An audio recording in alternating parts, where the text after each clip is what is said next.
You ever catch yourself doing that thing where you're walking down a dark hallway at night and you start to speed up because you remember every Resident Evil moment that scared you half to death?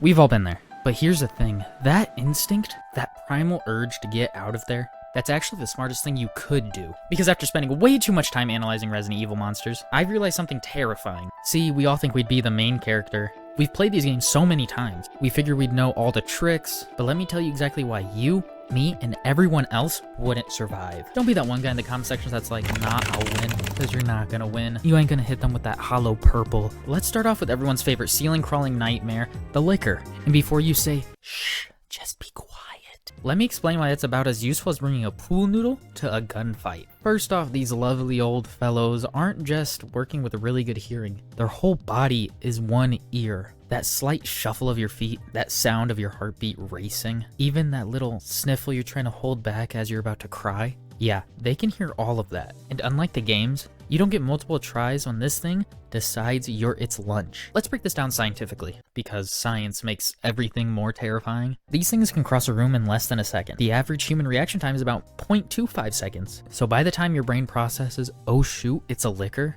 you're already missing several important pieces of your anatomy. And don't even think about outrunning them. These things can leap 20 feet in one bound. So unless you've been secretly training for the Olympics while watching my videos, you're not making it to a safe room. Speaking of safe rooms, let's talk about when you actually try to hide. Remember how I said their body is one gigantic ear? Yeah, the panic attack you're having, they can hear that too. Your racing heartbeat might as well be a dinner bell, but I'm guessing you knew that already. But hey, maybe you're thinking, I'll just shoot it. First off, bold of you to assume you just have a gun handy. And second, have you seen how many bullets these things take? And that's with trained professionals trying to shoot them. You think you're landing any shots while this thing is doing its best Spider-Man impression? Let's be honest, your aim is gonna look less like Chris Redfield and more like a stormtrooper having a seizure. But if you thought the liquor was bad, oh buddy, let me show you something that makes that tongue-happy monster look like a house cat. Remember that sound? Those heavy footsteps that make you question your life? The Executioner, 7 feet of nope, wrapped in leather and carrying an axe bigger than your future. And unlike his ceiling crawling cousin, this guy doesn't just need to be sneaky.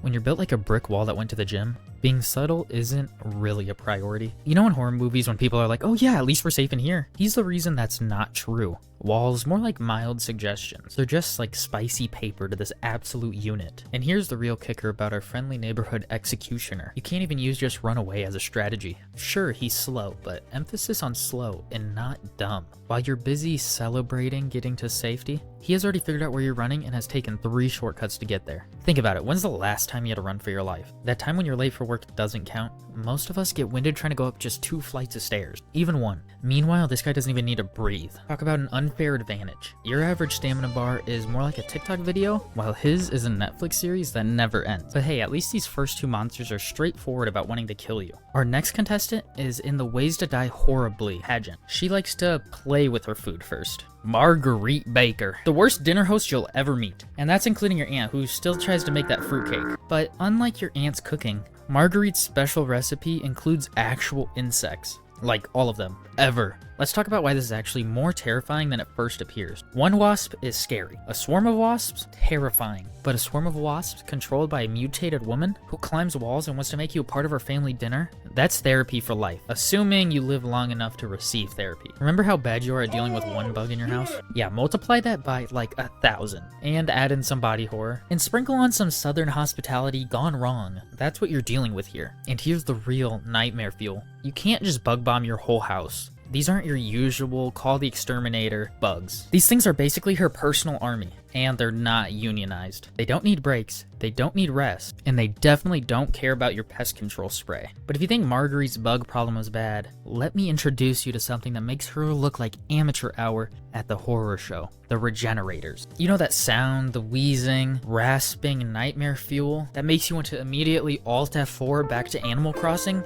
That's the Regenerators. But here's the thing about them that makes them truly terrifying. They're basically the horror equivalent of a math problem about cutting something in half infinitely. Think you can just shoot them? Oh, that's cute. Really, it's adorable. You blow an arm off, it grows back. Leg, same thing. Head, they got a warranty for those too. It's like trying to win an argument with someone on Twitter. Need I say more? Oh, and remember the thermal scope from the game? Yeah, that's not something you can just pick up from your local Walmart. Without it, you're basically playing pin the bullets on the parasite. Except the parasites are in a walking nightmare that really wants to hug you with its teeth. And let's talk about that walk, that horrible walk, if you can even call it that. The unnatural shuffle that somehow catches up to you. No matter how fast you run, it will get you. It's like they're moving in their own time zone where the laws of physics are just a mild suggestion. Speaking of breaking the laws of physics and basically every other law, let's talk about William Birkin, or what I like to call him, bring your daughter to work day, gone wrong. See, most monsters in Resident Evil have the decency to pick a form and stick with it. William,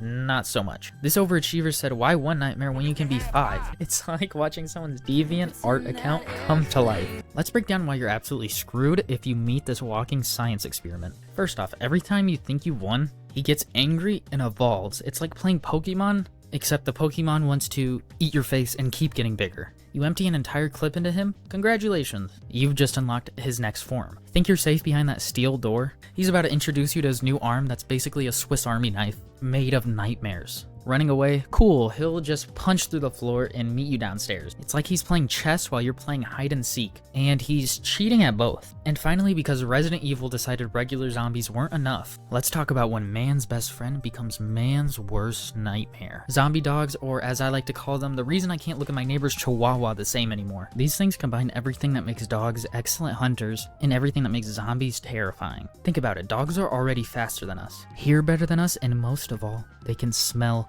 fear. Now remove their need to rest or feel mercy and add an insatiable hunger for human flesh. Oh, and they hunt in packs, because apparently being a solo nightmare wasn't enough for them. Remember this scene? The one that made an entire generation of gamers have trust issues against Windows?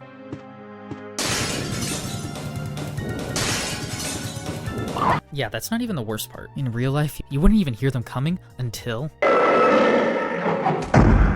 Sorry about that. Actually, no, I'm not. Because that right there, that split second of panic you felt, that's exactly what I'm talking about. And you were just watching a video. Imagine that, but it's real life. And instead of hitting pause, you had to somehow survive. Maybe you're sitting there thinking, oh, but I've still beaten all of the games. Yeah, and I've won a race in Mario Kart, but you don't see me challenging Lewis Hamilton. In games, you have perfect aim, unlimited stamina, and the ability to carry an entire armory in your pocket. In real life, you get winded opening a jar of pickles, and your pocket space is limited to a phone and maybe some lint. Truth is, these monsters weren't designed to be beat. Not by regular people, at least. They were made to remind us in the face of true horror that on the inside, we're just all squishy meat bags, trying our best not to become someone else's lunch. Now, for you all still here thinking I'm going to try to sugarcoat it for you and tell you you might be able to beat any of these monsters, give up. If you want to try to convince me though, tell me about it in the comment section. And in case you're curious, here's another video about Resident Evil villains that you couldn't beat, because I know you're wondering how these monsters will beat you.